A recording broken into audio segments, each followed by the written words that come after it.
Hello students, मैं Shiv sir आप सभी बच्चों का फिर से एक बार सिवा ट्यूटोरियल के ऑनलाइन क्लासेस में स्वागत करता हूं।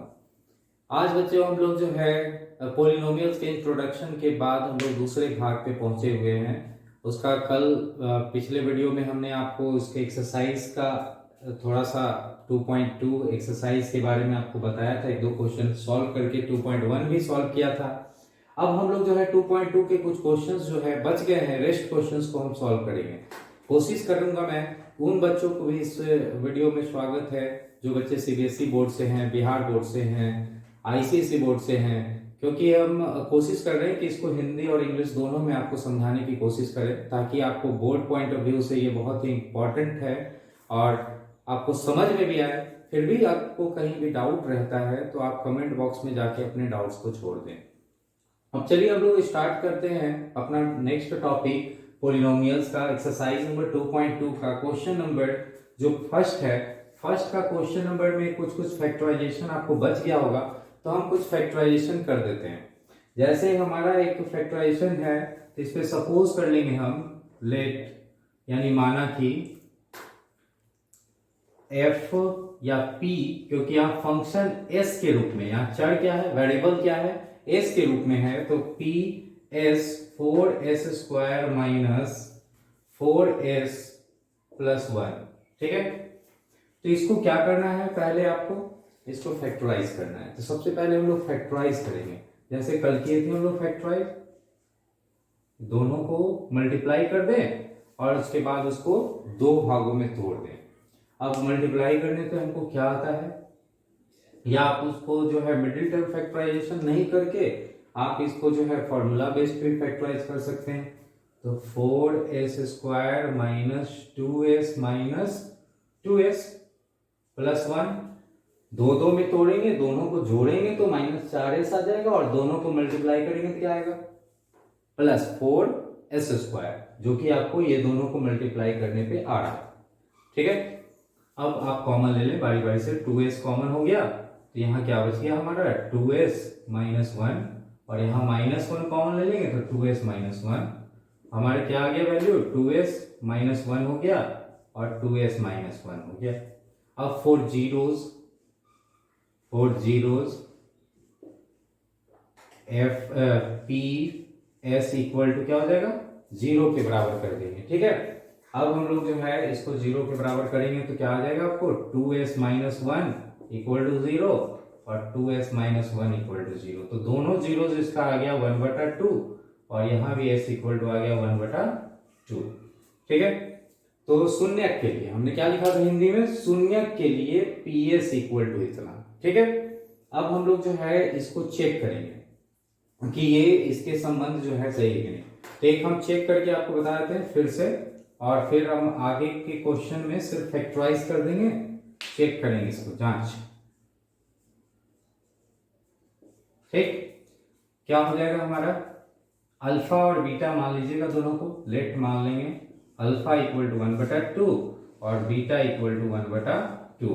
तो सम ऑफ जीरोस, दोनों को जोड़ दें तो कितना आ गया हमारा, 2/2, यानी कितना हो गया, 1 आ गया, है ना। तो ये हमारा वैल्यू हो गया 1। अब इसका और इसका फॉर्मूला क्या होता है, -b/a। तो -b यहाँ क्या है, 4, -4 है ना, तो -4 डिवाइडेड बाई 4, तो हो गया हमारा क्या, माइनस तो प्लस हो गया ना, 1। तो आप कह सकते हैं कि alpha plus beta equal to हो गया -b/a। ये प्रूव हो गया, यानी दोनों के संबंध सत्य है। अब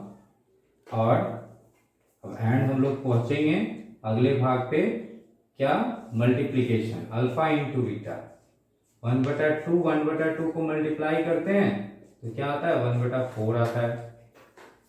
अब हम लोग इसका देखते हैं कि अल्फा इंटू बीटा का क्या फॉर्मूला बताया था, c/a। तो c/a इसका क्या निकलेगा, c क्या है, 1। अब देखिए c/a भी हम लिखे हैं, c यहाँ क्या है, 1 है, a क्या है, कोफिशिएंट स्क्वायर का क्या है, 4 है, तो 1/4। तो दोनों बराबर हो गया ना, अल्फा इंटू बीटा भी 1/4 आया और c/a भी हमारा 1/4 आया, तो प्रोडक्ट भी दोनों का इक्वल है। तो ये प्रूव हो गया हमारा कि इसके पहले तो जीरोस निकालना था, जीरो हमने निकाल दिया। उसके बाद इसको प्रूफ करना था, चेक करना था कि कितना आएगा इसके ये जीरोस और उसके कोफिशिएंट का संबंध जो है वो सत्य है कि नहीं। तो इस तरह से बच्चों हम लोग बनाएंगे। और इसमें अगर हिंदी वाले मीडियम बिहार बोर्ड वाले बच्चों को भी दिक्कत नहीं होना चाहिए, क्योंकि ये यहाँ पे ज्यादा नहीं, आप इस पे जीरो की जगह शून्य का शब्द का प्रयोग करेंगे, ठीक है। और बाकी लैंग्वेज वही रहेगा, यहाँ लेट की जगह माना का प्रयोग करेंगे, ठीक है। बाकी सब चीज जहां जहां, बाकी मैथ में तो आपको ज्यादा भाषा की जरूरत है नहीं, ठीक है। तो अब हम लोग जो है अगले फैक्टराइजेशन पे, हम लोग अब सिर्फ फैक्टराइज करके आपको बता देते हैं ताकि आप बनाए नहीं है तो उसको फैक्टराइजेशन को मिला लेंगे, ठीक। अब देखिए हम लोग क्वेश्चन नंबर 3 फर्स्ट का 3 क्वेश्चन को देखते हैं। इस तरह का पोलिनोमियल है, तो इसको थोड़ा सा अरेंज कर लीजिए आप, है ना। पोलिनोमियल का आपको फॉर्म हम बताए थे, अगर घात है चाहे कुछ, उसको घटते क्रम में, उसके घात यानी पावर को घटते क्रम में लिखते हैं, है ना। जैसे ax³ है तो उसके बाद आना चाहिए bx² आना चाहिए, फिर आना चाहिए cx और फिर आना चाहिए कांस्टेंट, इस रूप में घटते क्रम में। तो यहाँ भी हमारा कुछ उसी तरह से हमको घटते क्रम में लिखेंगे। स्क्वायर है ना ये स्क्वायर वाले, तो अगर स्क्वायर है तो हम लोग इतना ही लिखते हैं bx + c, ठीक है। तो इसको भी हम लोग उसी तरह से घटते क्रम में लिखेंगे। तो 6x² - 7x को आगे कर लो और -3, अब हो गया उस रूप में। अब आसानी से इसका गुणनखंड कर सकते हैं, 6 और 3 को गुना कर दे, कितना आ गया -18x²। अब तोड़ दीजिए 18 को 2 भाग में, 9 और 2 में तोड़ सकते हैं, तो 6x² - 9x प्लस कर देंगे तब ना, दोनों एक प्लस एक माइनस होगा तो घटाएंगे तो हमारा -7 आ जाएगा, +2x - 3। अब आप कॉमन निकाल लीजिए, यहाँ तो 3x निकलेगा ये दोनों में, यहाँ क्या बचेगा 3x से डिवाइड कीजिएगा तो 2x - 3, और यहाँ 1 कॉमन निकलेगा दोनों में, तो 2x - 3, दोनों इक्वल आ गया। अब लिख सकते हैं, इसको बाहर निकालेंगे तो 3x + 1। अब देखिए इसका जीरोस के लिए, फॉर जीरोस px = क्या 0, तो हमारा 2x - 3 = 0 कर दें और 3x + 1 = 0। अब x का वैल्यू तो निकाल सकते हैं ना, 2x = क्या हो जाएगा 3, तो x = कितना हो गया 3/2। अब यहाँ पे x = कितना हो गया -1/3। तो इस तरह का दोनों जीरोस हमारा निकल गया। अब इसको चेक कर लेना है, ठीक।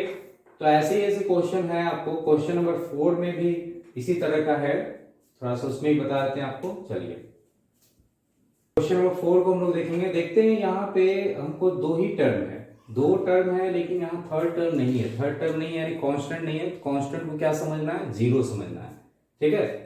तो सी वाले पद यहाँ पे नहीं है।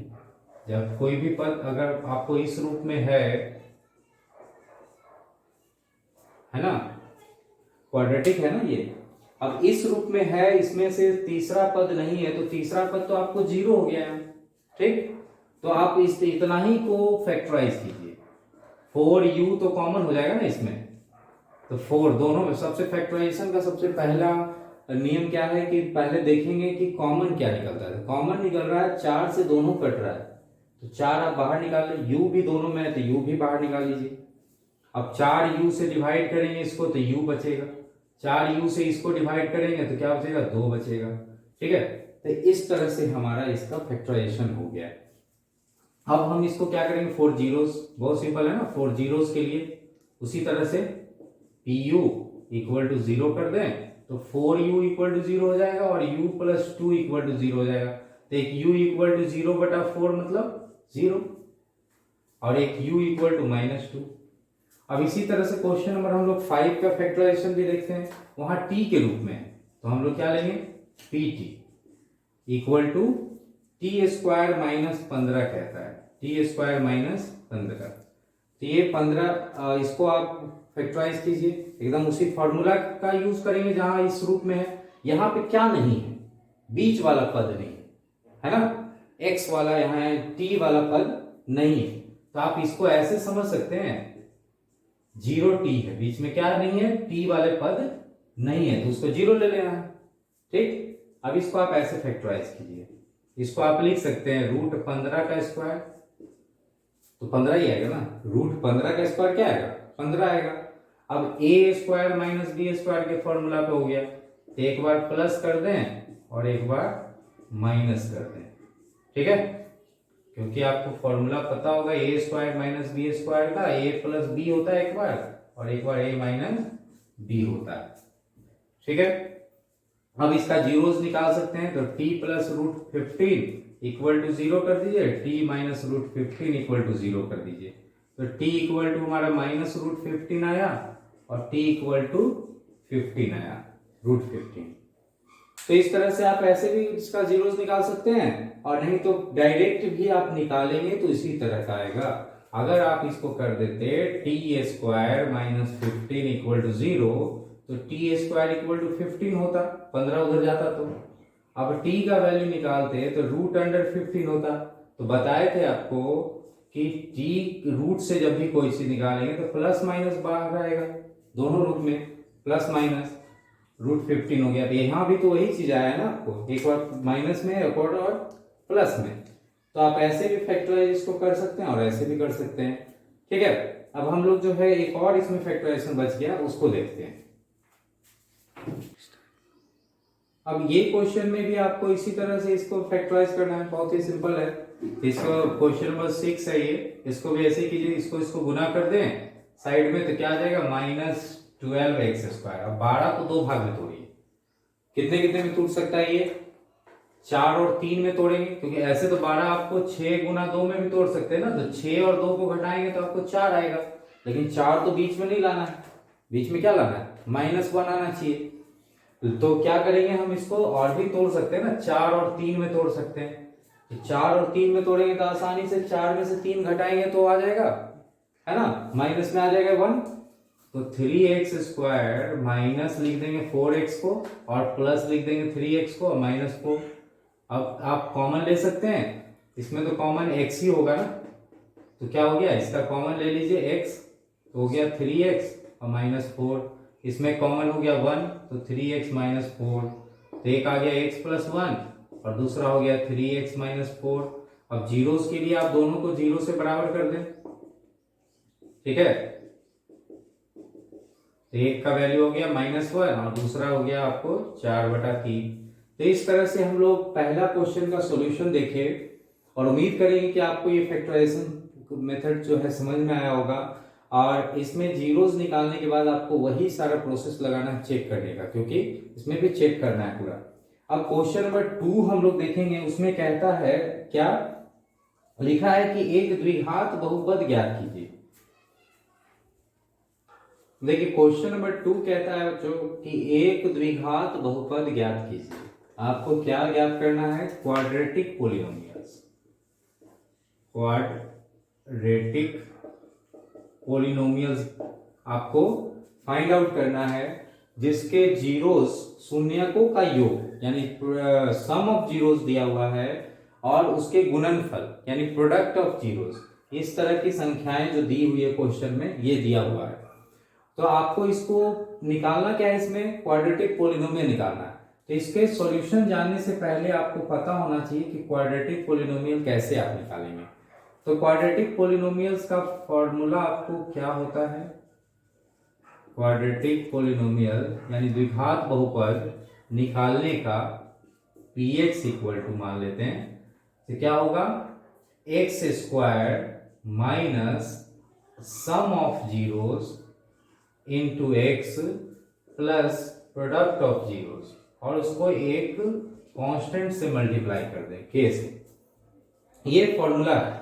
तो सम ऑफ जीरोस तो आप निकालते हैं और प्रोडक्ट ऑफ जीरो भी निकालते हैं, ठीक है। तो यहाँ पे तो दोनों दिया हुआ है, योग दिया हुआ है यानी कि सम दिया हुआ है, ठीक है। इस क्वेश्चन में तो क्या क्या दिया हुआ है आपको, यहाँ पे क्वेश्चन अकॉर्डिंग टू क्वेश्चन दिया हुआ है अल्फा प्लस बीटा आपको दिया हुआ है 1/4, और प्रोडक्ट दिया हुआ है अल्फा इंटू बीटा कितना दिया -1। तो सीधे सीधे आप इस पे रख दीजिए फॉर्मूला पे, तो px इक्वल टू क्या हो जाएगा, k into x square -1/4 x और -1 अल्फा गुना बीटा का वैल्यू रख दी, अब देखिए एलसीएम लेंगे तो कितना हो जाएगा, 4x² माइनस एक्स माइनस 4/4। ठीक, अब यहाँ पे क्या होगा, ये 4 कैसे खत्म होगा, चूंकि हमको आप लेना होगा k इक्वल टू एक 4 वैल्यू, क्योंकि नीचे 4 है तो k का वैल्यू क्या होना चाहिए, यहाँ पे 4 लेना होगा, तभी आपको ये 4 कटेगा, क्योंकि ऐसे तो इसके साथ मल्टीप्लीकेशन में आ गया ना x के साथ। तो k इक्वल टू अगर 4 लेते हैं चूंकि, तो px आपको क्या हो जाएगा, यहाँ 4 रखिए तो ये 4 तो खत्म हो जाएगा, 4x² माइनस एक्स माइनस 4। तो इस तरह से इसका सॉल्यूशन आ गया। ठीक है, बहुत सारे बच्चे बोलते हैं कि यहाँ पे के नहीं लेंगे तो चलेगा क्या, लेकिन के आपको लेना इसलिए जरूरी है क्योंकि यहाँ पे आपको पता नहीं है ना कि ये पॉलिनोमियल्स किस नंबर से मल्टीप्लाई हो रहा है। जैसे हम लोग फैक्टराइजेशन कर रहे थे, फैक्टराइज कर रहे थे तो उसमें कुछ ना कुछ कॉमन हो रहा था। अब जैसे इसी का फैक्टराइजेशन इसमें तो 1 सब में है ना, इसी तरह का यहाँ 4x², यहाँ 2x होता तो सब में 2 कॉमन होता कि नहीं, तो 2 क्या है, के के जगह, इसीलिए हम बोले कि वो ऐसे संख्या से मल्टीप्लाई हो सकता है बहुपद जो जिसको हम लोग एक कांस्टेंट एक के मान लिए हैं। तो इसीलिए के का वैल्यू यहाँ सपोज कर लेते हैं और उसके वैल्यू को समाप्त कर देते हैं। अगर यहाँ 3 होता तो के का वैल्यू हम क्या लेते, 3 लेते। ठीक है, अगर 2 से भाग लगता तो के का वैल्यू क्या लेते, 2 लेते। तो इस तरह से फ्रैक्शन वाले जितने भी हैं वो खत्म हो जाएगा। अब आपको जैसे इस क्वेश्चन में कहता है तो इस क्वेश्चन में भी फटाफट हम लोग ऐसे ही बना लेंगे, है ना। √2 दिया हुआ है, ये 1/3 दिया है, तो k इंटू क्या हो जाएगा, x² माइनस √2x और प्लस हो जाएगा 1/3। अब k इंटू हमारा हो गया, एलसीएम लीजिएगा कितना, 3, तो 3x² माइनस 3√2x प्लस 1 हो गया। अब यहाँ पे k का वैल्यू क्या लेंगे हम, k इक्वल टू 3 लेंगे क्योंकि 3 को काटना है, तो px इक्वल टू क्या हो जाएगा, 3x² माइनस 3√2x प्लस 1। ठीक है, तो ऐसे हम लोग को इसका सॉल्यूशन कर लेना है। ठीक ना। अब हमको आ रहा अगला वैल्यू क्या कहता है, 0 है और √5 है, तो अल्फा प्लस बीटा हमको फिर क्या दे दिया है, 0, और ये दे दिया हमको √5। तो आप इसी तरह से यहाँ रखेंगे, यहाँ पे 0 कर देंगे और यहाँ क्या कर देंगे, √5 कर देंगे, तो क्या आ जाएगा हमारा, देखिए ये हमारा आ गया क्या, x² तो 0 हो गया ना, प्लस √5 आ गया। अब यहाँ पे सोच रहे हो कि k का वैल्यू क्या ले, तो नीचे क्या कुछ नहीं है, मतलब 1 है, तो चूंकि k का वैल्यू हम क्या ले रहे हैं, 1 ले लेते हैं, तो px हमारा क्या आ जाएगा, x² प्लस √5। ठीक है, तो इसी तरह से हमारा अगला क्वेश्चन कहता है कि 1 1 है, तो अल्फा प्लस बीटा क्या दिया है, 1, और ये भी क्या दिया है, 1, तो आप उसी तरह से वैल्यू को रख दें एकदम सिंपल तरीके से, तो क्या हो जाएगा हमारा, -1 हो जाएगा x, ठीक, -1x और +1, तो क्या हो गया, x² माइनस एक्स प्लस 1। चूंकि ये एक स्टेप बच्चे बहुत अधिकतर छोड़ देते हैं, के का वैल्यू को लिखते नहीं, के सोचते कि जरूरी नहीं है, लेकिन ये जरूरी है। आपको इसका महत्व भी समझा दिए कि क्या इंपॉर्टेंस है के लिखना, आंसर तो आपको ऐसे भी आ जा रहा है। ठीक है, अब देखिए अगला क्वेश्चन में -1/4 और 1/4 है, तो इसमें भी आप उसी तरह से चेंजेस ला देते हैं। इसी क्वेश्चन में यहां हम लिख देते हैं 1/4 -1/4 और ये 1/4, तो यहाँ हो जाएगा माइनस माइनस प्लस हो जाएगा ना 1/4, और यहाँ क्या हो जाएगा 1/4। अब एलसीएम लीजिएगा आप 4, यहाँ 4 हो जाएगा, होगा ना। अब 4 होगा तो के का वैल्यू क्या लेना होगा, 4, तो ये हो गया हमारा आंसर। ठीक है, और 4 नहीं है, यहाँ क्या हो जाएगा x, यही है ना। चलिए अब इसी तरह से लास्ट क्वेश्चन इसमें बचता है क्वेश्चन नंबर 6, तो क्वेश्चन नंबर 6 में भी इसी तरह से चेंजेस करो, अल्फा प्लस बीटा जो दिया है उस वैल्यू को रखो और फटाफट लिखो। बहुत ही आसान क्वेश्चन सब है ये सब, आपको भी मजा आएगा बनाने में। ये आप x² माइनस 4x और प्लस 1, के का वैल्यू क्या लेना है, 1, कुछ नहीं है नीचे, तो क्या लेंगे 1, तो चूंकि k इक्वल टू हम 1 लिए तो px हमारा क्या हो गया, x² माइनस 4x प्लस 1। तो इस तरह से हम लोग को कोई भी पॉलिनोमियल्स अगर निकालना है तो इस फॉर्मूला का हम लोग यूज करेंगे। कोई भी मतलब कि क्वाड्रेटिक पॉलिनोमियल, क्यूबिक पॉलिनोमियल होगा तो क्यूबिक पॉलिनोमियल का भी हम आपको स्टैंडर्ड रूप बता देते हैं, कहीं कहीं यूज पड़ जाता है, ठीक है। उसमें आपको जीरोस के बारे में बताए थे, एक्स क्यूब लेंगे minus alpha plus beta plus gamma x square हो जाएगा, plus alpha beta beta gamma और अल्फा गामा इंटू क्या हो जाएगा एक्स, और माइनस प्रोडक्ट दोनों का अल्फा बीटा गामा। ये हमारा इसका फॉर्मूला हो जाता है क्यूबिक रूट में। क्यूबिक पॉलिनोमियल अगर निकालना है तो जितने जीरोस का आपने निकाला, सम ऑफ जीरोस, उसके बाद एक एक करके प्रोडक्ट ऑफ सम निकाला, फिर हम लोग निकाले क्या प्रोडक्ट ऑफ जीरोस, सबको एक तरह से सजा देंगे, पॉलिनोमियल्स बन जाएगा आपको, ठीक ना। तो ये क्यूबिक हो गया, क्वाड्रेटिक हो गया। ये एक्सरसाइज खत्म हो गया। अब हम लोग जो है अगले एक्सरसाइज के लिए हम लोग नेक्स्ट वीडियो के लिए तैयार रहेंगे। अगले एक्सरसाइज में हम लोग पढ़ने वाले हैं इसका पॉलिनोमियल्स का डिवीजन, डिवीजन ऑफ पॉलिनोमियल्स, ठीक है।